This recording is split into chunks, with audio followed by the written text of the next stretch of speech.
Hola, ¿qué tal? Mi nombre es Iván Carrillo y este es el noticiero científico y cultural iberoamericano NSC. Nuevamente les invito a explorar cómo el conocimiento y la cultura transforman nuestras vidas. Este espacio es gracias a la Asociación de Televisiones Educativas y Culturales Iberoamericanas, ATEI. Esto es lo más relevante de la ciencia y la cultura. Sin duda, el cambio climático ha generado una necesidad de monitoreo más preciso y oportuno del clima en la Tierra. Es parte de la labor que durante décadas han llevado a cabo los satélites Meteosat, que hoy alcanzan ya su tercera generación. Así comenzaba hace casi 30 años la primera generación de satélites Meteosat. Separación Meteosat. Y voilà.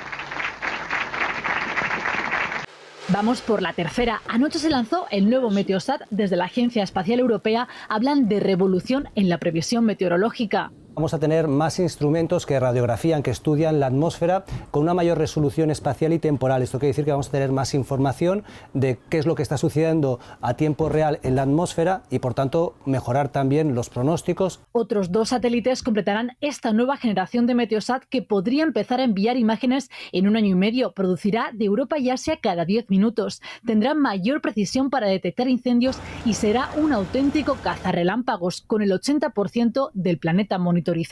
Nos llama mucho la atención estos nuevos sensores que van a estudiar las descargas eléctricas, los rayos y los relámpagos que se producen en las nubes y que ayudarán, por tanto, también a prevenir los fenómenos más severos. Cada vez más frecuentes a causa del cambio climático. Esta mejora en la detección temprana de fenómenos extremos como las tormentas de desarrollo rápido ayudará también a salvar vidas. El inagotable yacimiento arqueológico de Egipto no para de darnos sorpresas. Una misión española llevó a cabo el siguiente hallazgo. Una misión arqueológica española liderada por el Instituto de Estudios del Antiguo Egipto ha descubierto 2 tumbas que albergaban casi 60 momias. El presidente de la misión, Francisco J. Martín, quien lidera un equipo de 22 egiptólogos españoles y 8 expertos egipcios, explica que las 2 tumbas están formadas por 2 cámaras cada una y que albergan alrededor de 60 momias y restos de momias de épocas posteriores a la fecha de la tumba del visir Amenhotep Huy. Originario del norte de Egipto, Huy fue visir del faraón Amenhotep III durante el último tercio de su reinado y fue el considerado líder de la oposición contrario a las nuevas corrientes religiosas impulsadas por el hijo y heredero del faraón, el futuro Ajenatón. Por eso, su tumba en Tebas nunca se terminó. La misión ha organizado una exposición del contenido de la necrópolis del visir con la coordinación del Museo de Luxor, donde se muestra un sarcófago con una momia de la cantora del dios Amón de la dinastía 20 y otro sarcófago de otra momia de una escriba de la mesa de ofrendas del dios Amón. La exposición, que continúa el año que viene, cuenta con enterramientos intactos y objetos de plata, que en aquella época tenían más valor que el oro. Ya que hablamos de hallazgos arqueológicos, en el Perú se encontró un mural perteneciente a la cultura moche o mochica que habitó la zona entre los siglos II y VII de nuestra era. La imagen que les presento a continuación nos ha llegado como un legado del pasado prehispánico de América. Un gran hallazgo en Perú, el redescubrimiento de una pintura mural prehispánica con escenas mitológicas. El fresco es parte de un templo denominado Huaca Pintada, perteneciente a la cultura prehispánica moche, cuyos pobladores veneraban la luna, la lluvia, las iguanas y las arañas. La imagen muestra un cortejo de guerreros encaminados hacia una divinidad central con rasgos ornitomorfos. Según el arqueólogo Sam Gabami, quien pasó 4 años buscando el mural, la escena representada parece estar inspirada en la idea de una jerarquía sagrada construida en torno a un culto a los antepasados y sus vínculos íntimos con las fuerzas de la naturaleza. La existencia del mural se conocía gracias a fotografías tomadas a principios del siglo XX, pero la falta de leyes de protección del patrimonio propició que los buscadores de tesoros prehispánicos saquearan el templo, que se hallaba en una zona cubierta por espeso follaje. Según los arqueólogos, el valor de la pintura radica en el excelente estado en que se encuentra y en el sincretismo estilístico entre dos culturas preincaicas, la Lambayeque, que se desarrolló en la costa norte de Perú entre los años 900 y 1350, y sus antepasados mochicas, que dominaron entre los años 100 a 850. Alcanzan la altura de un niño promedio de 5 años. Bucean a gran profundidad y no construyen nidos. Son algunas de las características de los pingüinos emperador que son estudiados y vigilados en la Antártida. Ci troviamo a Cape Washington, un'area specialmente protetta all'interno dell'area marina protetta del mare di Ross, e qui ci sono degli animali veramente speciali, i pinguini imperatore. Sono il simbolo dell'Antartide, andatura inconfondibile, un gran vociare che si sente anche da lontano e nessun timore dell'uomo, anzi siamo noi a cercare di tenere le distanze per non disturbare. I pinguini sono animali molto curiosi, di solito non sarebbe educato stare alle spalle di qualcuno che parla alla telecamera, ma lui lo perdoniamo. Migliaia e migliaia di pinguini che gli scienziati della spedizione del Programma Nazionale di Ricerca in Antartide osservano e studiano. Non sono tutti uguali, quelli che vedete grigi sono i piccoli dei pinguini. I pulcini sono nati quest'inverno, hanno ancora il piumaggio giovanile che perderanno alla fine della stagione quando sarà il momento di prendere il mare. A partire per alcuni mesi saranno le femmine, i maschi invece resteranno qui, per loro Cape Washington è davvero casa. A breve distanza i ricercatori del progetto MAGIC, che coinvolge Università di Pisa, IGG-CNR, Università di Perugia e INGV, studiano le falesie formate da antiche eruzioni. La prima cosa che dicono queste rocce all'occhio esperto è che tipo di attività vulcanica c'è stata. Possiamo anche studiare le interazioni tra il magma e l'atmosfera, e cosa c'era quando il magma è venuto fuori. Quindi a volte trova aria, a volte trova ghiaccio, a volte trova acqua liquida, e questo dà una tipologia differente di prodotti vulcanici. Quindi noi possiamo utilizzare questi prodotti per ricostruire le variazioni di temperatura. Poteva essere 4-5 più gradi fresco di adesso, in media poteva essere 4-5 più gradi più caldo di adesso. Il punto è che non è variato in modo molto più lento di quanto sta variando adesso. La Terra è stata anche molto più calda di quanto lo è oggi, però cambiava 1 grado ogni 100.000 anni, 1 grado ogni milione di anni. Adesso si cambia 1 grado ogni 100 anni, quello che forse ci deve far preoccupare. Las serpientes han fascinado y atemorizado a la humanidad durante siglos, aunque generalmente son repudiadas por desconocimiento y por mitos. Conocer su papel en la ecología es una parte fundamental para su conservación y su supervivencia.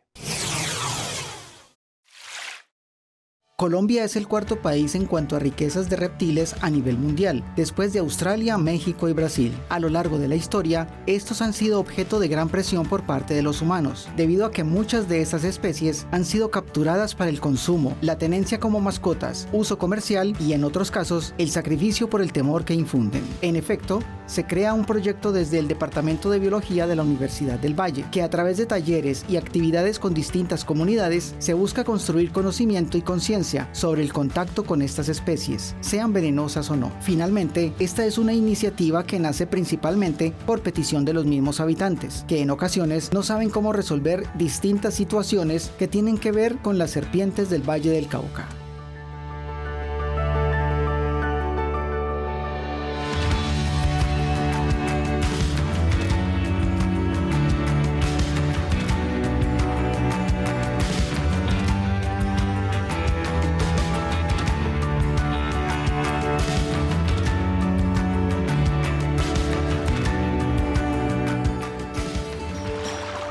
Realmente la Universidad del Valle es un pilar y una entidad importantísima en nuestro departamento y apoyar como investigadores estos proyectos es supremamente valioso porque estamos dejando en la comunidad los conocimientos que afortunadamente hemos adquirido y los estamos heredando a las personas más importantes, que son las que realmente viven en los territorios y donde estamos inundados de biodiversidad. Entonces, para mí, que la academia lleve estos conocimientos a las comunidades es absolutamente invaluable y fundamental.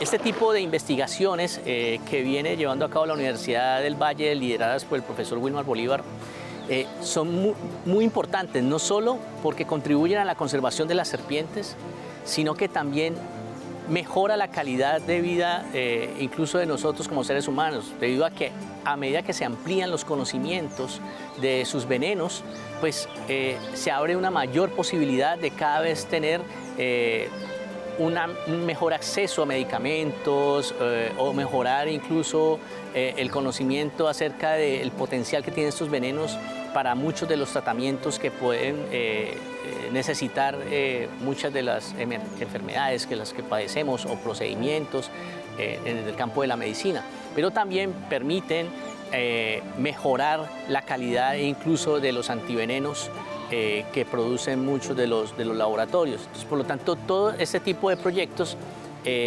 son muy importantes para la conservación de las serpientes y la humanidad como tal.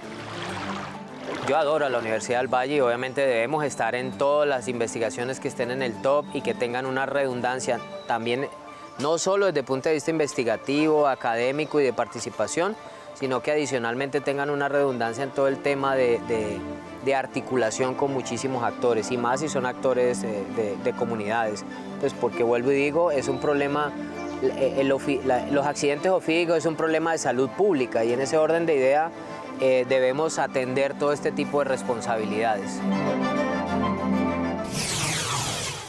Este es el noticiero científico y cultural iberoamericano NSC.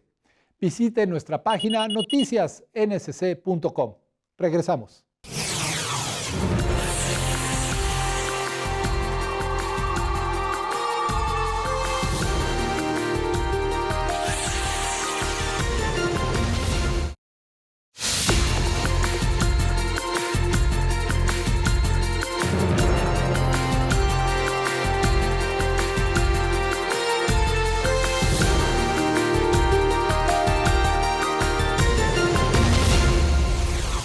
¿De qué hablamos cuando nos referimos a la economía circular? Se trata de un modelo de producción y consumo para compartir, alquilar, reutilizar, reparar, renovar y reciclar materiales. A continuación, un ejemplo inspirador. Las botellas de plástico llenas de residuos se han convertido en alternativa ecológica y barata a los bloques de cemento para la construcción en el estado venezolano de Zulia, donde los ciudadanos, ante los altos costos de materiales comunes, dan una segunda vida a los desechos con los que levantan muros o reparan estructuras. El problema para afrontar los costos del material de obra y la imperiosa necesidad de buscar un destino útil a los residuos plásticos llevaron a los zulianos a reemplazar los ladrillos convencionales por ecobloques. La ONG La Papelera Tiene Hambre propuso a la escuela Luz del Saber cambiar una vieja cerca de latas por un muro hecho con botellas de plástico. Nancy Ferrer, directora de la escuela. Haciendo los ecobloques, podíamos reducir la basura de nuestra comunidad, y fue algo así, porque en realidad al principio los niños se veían entusiasmados y uno veía a los niños en la calle recogiendo el plástico para llenar sus botellas plásticas y así realizar un ecobloque. Ahora, tras 2 años educando sobre el reciclaje, la ONG se puso manos a la obra y comenzó a construir el muro que dará seguridad a la escuela. Antonio Soto Urribarri, coordinador comunitario de La Papelera Tiene Hambre. Bueno, es una buena práctica para ayudar y aportarle al saneamiento ambiental.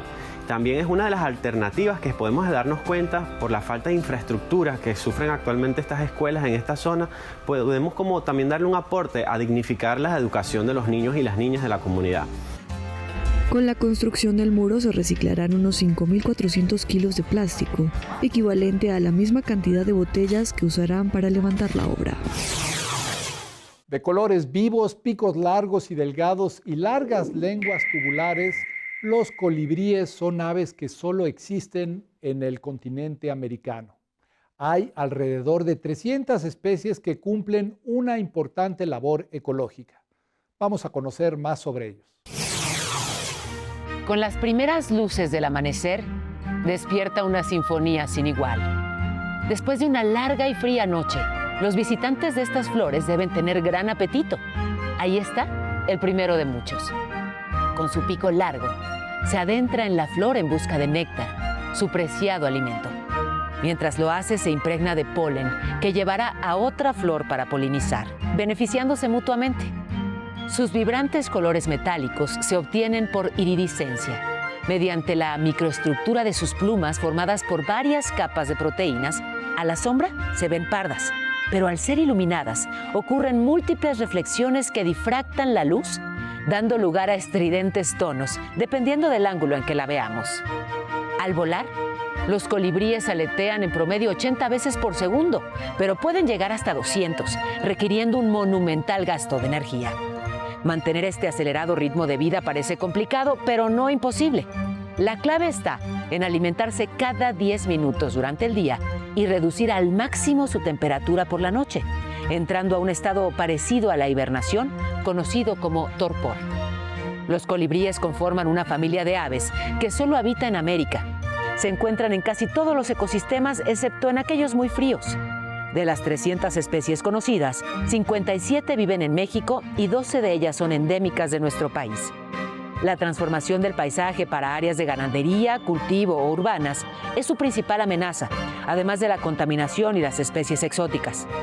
La reducción de las poblaciones de colibríes afecta la supervivencia de muchas plantas, ya que 1000 especies son polinizadas por estas pequeñas aves en todo el continente, por lo que su ausencia repercute gravemente en la vegetación natural.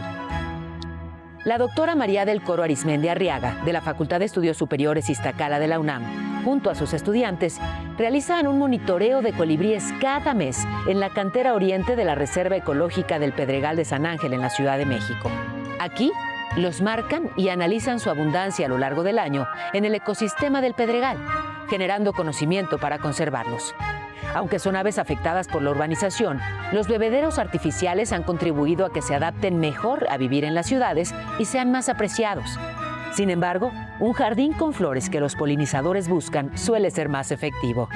La fuente de alimento es variada y puede atraer a diferentes especies de colibríes e incluso a otros polinizadores. Contar con estos jardines en las ciudades significa devolverles una parte de su hábitat. Acciones pequeñas, pero de gran valor en la preservación de la naturaleza. La mayor parte de la actual provincia de Extremadura en España perteneció a la provincia de Roma, conocida como Lusitania. Ocupaba un espacio mucho mayor, incluyendo parte del actual Portugal. En esa región, la arqueología nos sigue revelando un pasado fascinante. Piedras locales y argamasa de cal, típico para la ciudad romana de Regina. Es Félix Steiner de la Universidad de Marburg enseñándonos el nuevo hallazgo en Regina, un edificio que marca por primera vez el límite del casco urbano de la ciudad con su periferia. Está situado en lo que sería la muralla y ha aparecido con sorpresa dentro. 30 ánforas completas y no con cualquier producto. Una colección enorme de ánforas de salazones que vienen de la costa. Podemos ver ahora, identificar el comercio entre aquí la zona interior y la costa de España, lo más probable de la zona gaditana. Por tanto, es una pescaría aquí, un negocio muy especializado. Ánforas con salazones probablemente de Baelo Claudia, de Tarifa. Son del siglo II, como esta teja, posiblemente del mismo edificio, o esta vasija de lujo. También son clave estas dos monedas. Especialmente raras porque son de plata, que normalmente no se encuentran en excavaciones urbanas. Las universidades de Marburg, Viena y Cantabria están en el ecuador de su investigación. Han encontrado también una fíbula, mucha cerámica, asas de vasijas y muchos otros objetos de la vida cotidiana más allá del casco urbano. Un casco urbano cuyo límite está en este edificio. Ha sido la sorpresa de la excavación este edificio, que mediría 150 metros de largo y que tiene 2,5 metros de profundidad. Sería el último edificio de la ciudad de Reguina. A partir de aquí, granjas, villas y explotaciones mineras de gente que vivía fuera de la ciudad, pero que se relacionaba con la ciudad. Con georradares como este, los arqueólogos han localizado más de 10 edificios a las afueras. Hemos encontrado varios edificios, pequeñas granjas, pero también grandes villas. Aquí debajo se sabe que hay una villa y un mosaico. ¿Era entonces Reguina algo más que la administradora de las minas del emperador? Podría incluso tener unas segundas termas públicas. Es lo que podrían ser estos restos que han aparecido. Falta confirmarlo. Pero si hay un teatro para 1.200 personas, ¿por qué no más baños públicos? E incluso alguna sorpresa más. Con el objetivo de promover la educación, la ciencia y la cultura como herramienta para el desarrollo humano, se inauguró la oficina de la Organización de Estados Iberoamericanos para la Educación, la Ciencia y la Cultura en Cuba. Al respecto, su titular declaró lo siguiente.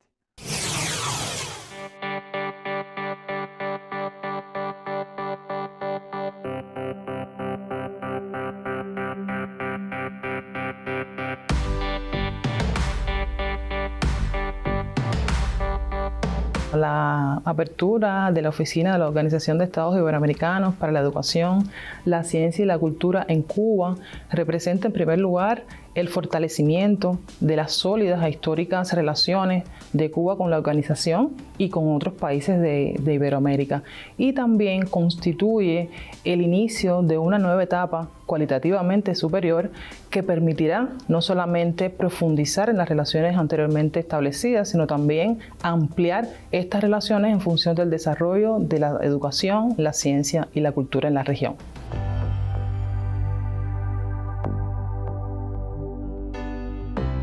Los principales proyectos y líneas de trabajo están muy relacionadas con las prioridades y con las transformaciones que hoy en Cuba se están desarrollando en el ámbito de la cultura, de la ciencia y de la educación, que son plenamente coherentes con los principios y los propósitos de la Organización de Estados Iberoamericanos para la Educación, la Ciencia y la Cultura.